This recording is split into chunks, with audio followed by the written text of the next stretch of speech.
Welcome back to my channel and welcome back to Crazy Town. Guys, this topic blows my mind, and when I came across this video, I was like, you know what? Welcome to 2023, land of crazy, land of backwardness, land of everything is opposite. And if you speak on it, you get in trouble. Well, today I'm getting in trouble. Now, before I go on, just FYI, as some of you guys may know, I have a Siberian Husky and it is shedding season. So if you see white hair on me, which I probably have all over my shirt right now, or even in my hair, it is because I have a Husky, all right? So bear with me. Please bear with me. So I came across this crazy story of a biological man by the name of Artemis Langford. Now, Artemis goes to a university in Wyoming, and Artemis identifies as a woman. Shocking.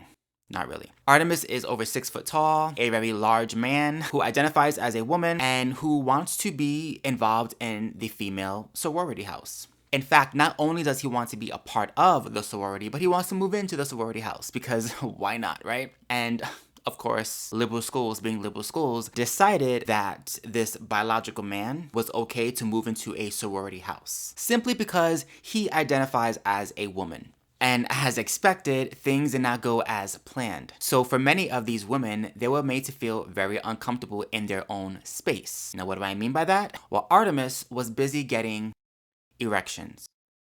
You can't make this up. There were moments where he would have to put a pillow over his crotch to hide the fact that he was getting an erection. He would stare at women for long periods of time, making them feel extremely uncomfortable. And they say that he sort of turns up and they say he had an erection. They said that a few times he's had a pillow over his lap. And on top of that, he would ask them really probing questions, like if he could see their privates and what their privates look like.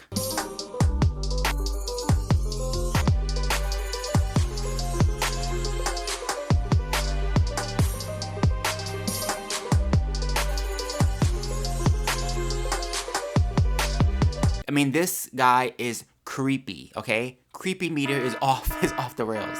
He is creepy. I'm sitting here like, why are we shocked by this? Why are we shocked by the idea of a biological man who doesn't have to say anything other than, I feel like a woman, and then a liberal college lets him move into an all-female sorority house with biological women? And this man is violating them with his eyes, is getting turned on by these women. And the saddest part about this all is that so many women lived in this house, and only about a handful of them are the ones that spoke up and said something. And at the end of the day, there are 50 women in this house, right? Isn't there supposed to be like 50 women? Only 7 are suing. And the reason being is because the university told the women that if they have an issue or if they have something unpleasant to say about their decision to allow this man to move into their sorority house, they need to be quiet. Keep it to yourself. You know what was amazing? And I'm just going to go to it here. This was incredible. This was basically the women who complained about this were told, if you have something to say about this that isn't respectful, keep it to yourself. It's like telling women to shut up is now progressive. So in other words,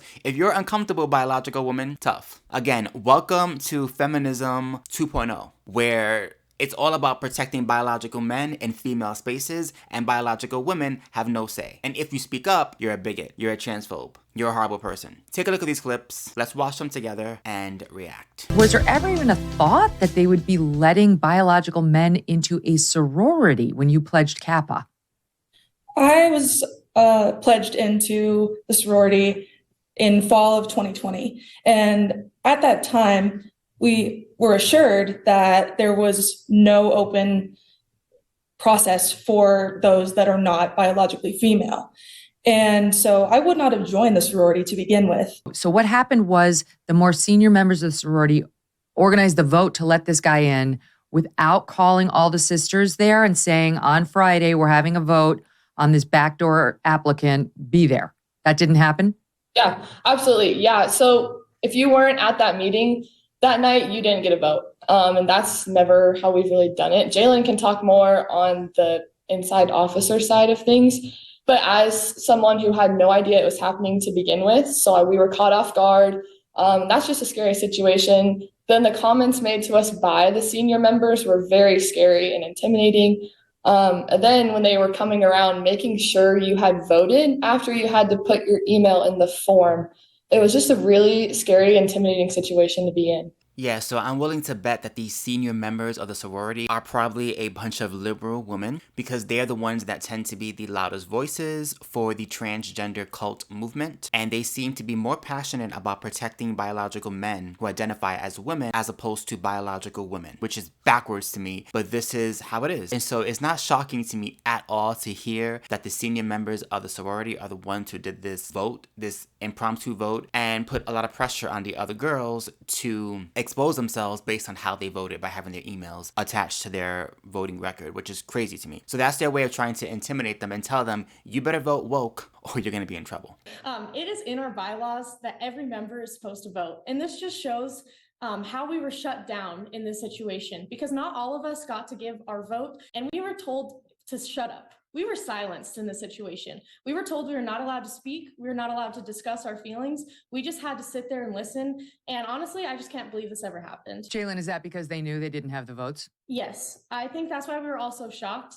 And in the moment, we didn't say anything because we were silenced and we were told that we were not allowed to say anything because girls got shamed if we had different opinions. And this opinion was forced upon us. We were literally told, if you don't agree with this, if you don't like this, your values don't align with Kappa's and you should just leave. Wow. Who was telling you that? At the time, it was chapter leadership, but we've heard it from national leadership as well. Sounds about woke. Either agree with us or be quiet because you're a bigot. Yeah, that's definitely very, very leftist. I've heard it a million times. I used to be on a lot of Facebook hair groups when I first started growing out my hair. And I remember the hierarchy was so toxic in those groups, and it was multiple groups. And it would be situations where if a person who was not of color, who wasn't black or Hispanic, was just white and was asking a question about hair texture or maybe said something about their experience with their hair and how it was a struggle, and all of a sudden they will be attacked, and the main attackers were always white liberal women who wanted to be the social justice warriors to tell these other white people, be quiet. Your struggle is no struggle because you're not black, you're not Hispanic, you don't know the struggle of hair, and you need to be quiet and you need to learn from the people of color in this group and not say anything. Just listen and learn and shut your mouth. Literally, those are the words that would be told to so many group members on these toxic hair Facebook groups. And the only crime was that they were white, they were female, and they were trying to speak up on their own issues. Or if they had a question or they disagreed with somebody who happened not to be white, suddenly they needed to be quiet. Like, that is a theme of leftist, wokey liberals who literally want to silence you. Just be quiet, listen to us, and if not, you are going to be ostracized. You are going to have a scarlet letter on you, and everyone's going to know you are a bigot. That to me is in line with fascism, with intimidation, which goes hand in hand with communism. It's be quiet, listen, learn, and then follow suit. And these women obviously did not do that, which is why they became a problem for the sorority and for the elder members of the sorority, who are more interested in leftist politics and being social justice warriors than actually taking care of these women in these spaces. If they truly cared about them, they should have allowed every single woman to be able to vote, since that is their sorority and that is their house. But that didn't happen. Sounds about woke. It seemed like people were utilizing their power within the chapter in order to further their own agenda. And so how many of the senior leadership girls within the sorority would you say were pressuring the girls to vote yes, to let this guy in? I would say that our senior leadership was the driving force, but it was all because our Kappa national headquarters was telling them what to say and how to act, and they were giving them the advice and encouraging them to say that we were not aligning with Kappa's values, and Kappa headquarters was not answering us themselves. We emailed, texted, and we did not hear a response back. When this leadership told us that if we are uncomfortable, we were to reach out to them and that they would help us feel comfortable and make us a safe place. And instead, we were just blatantly ignored.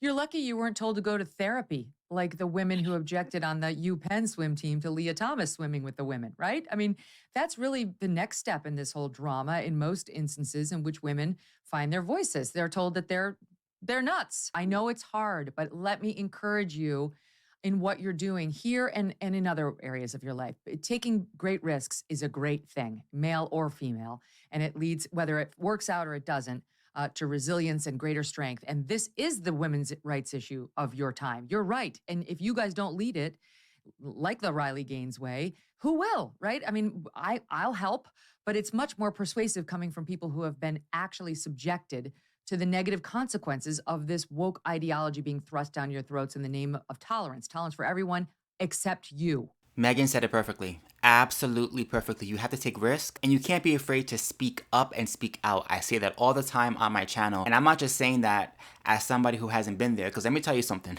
I used to be a curly hair influencer, and curly hair companies would pay me a lot of money just to showcase their products and to use their products on Instagram and here on YouTube and on TikTok. And one company would pay me about $800 every single month just to do a 2-minute reel on Instagram, and I will make $800 that fast. And I was doing that for an entire year. I was just making money on skincare companies and hair care companies, and I was becoming really successful financially doing that. And I knew it was going to be a risk, and I was going to be risking my financial stability if I began to speak out on issues like this, the wokeism. I knew the moment I spoke up and I used my platform to speak on issues that really matter, that were much deeper than hair or skincare, that I was going to be putting myself at risk as far as endorsements and sponsorships. And like clockwork, the moment I started speaking out, literally the moment I started speaking out, I lost everything. All of the companies that were working with me ghosted me. I have not done not one sponsored post this entire year. And mind you, all last year, every single month I was booked. Now all of a sudden, they forgot my name. They don't know who I am. They don't respond to my emails. I'm pretty much a pariah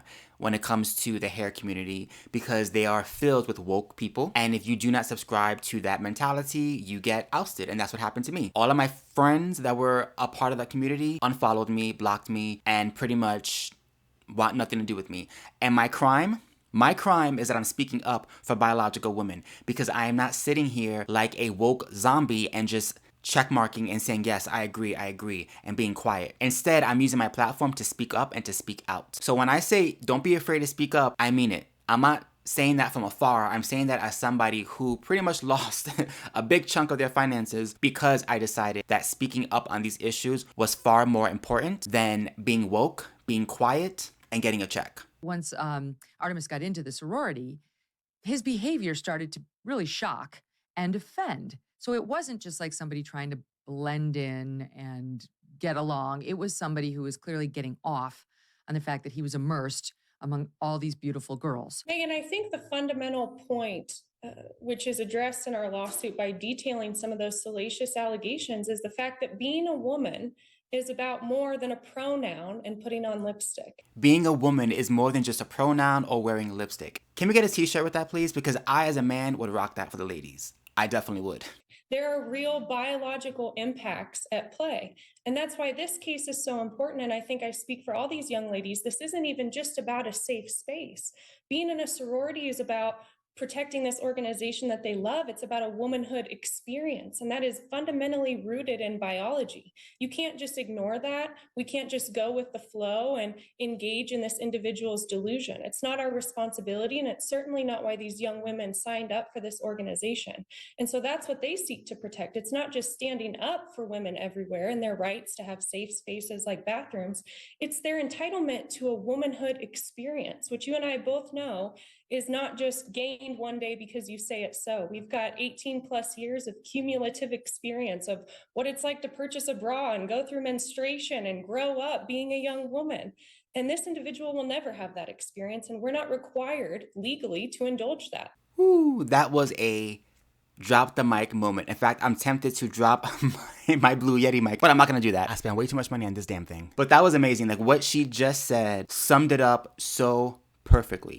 And I'm so glad that she's representing these women in their lawsuit, and I'm hoping that this lawsuit actually does something, because this is going to set a precedent that you cannot just co-opt the male or female experience simply because you say so. And you definitely cannot make other people feel uncomfortable in their space just because of political correctness. That is not fair. It is not fair to these women who worked really hard to get into college, who worked really hard to get into their sorority, and who shouldn't feel like a space that's supposed to be meant for them is now tainted. And they now have to walk around sort of holding themselves because they don't want to turn on their trans sister who is getting off to them. I'm sorry, that is not okay. And to say that does not make you a bigot. It does not make you an extremist. It makes you somebody who has common sense. End of story. I definitely will keep you guys updated on what is happening with this case. If more information comes out with this lawsuit, got my eye on this, and let's support these girls because they are the true warriors in this case. They're standing up against woke culture, against the liberals, the leftists, the people who want to silence them. They are speaking up and speaking out, and this is what needs to be done if change is going to happen. We gotta stand up, we gotta speak out,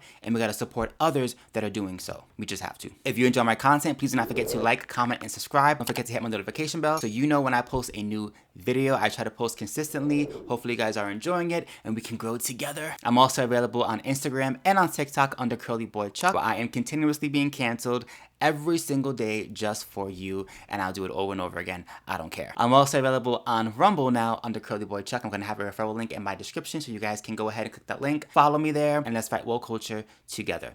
Until next time, peace.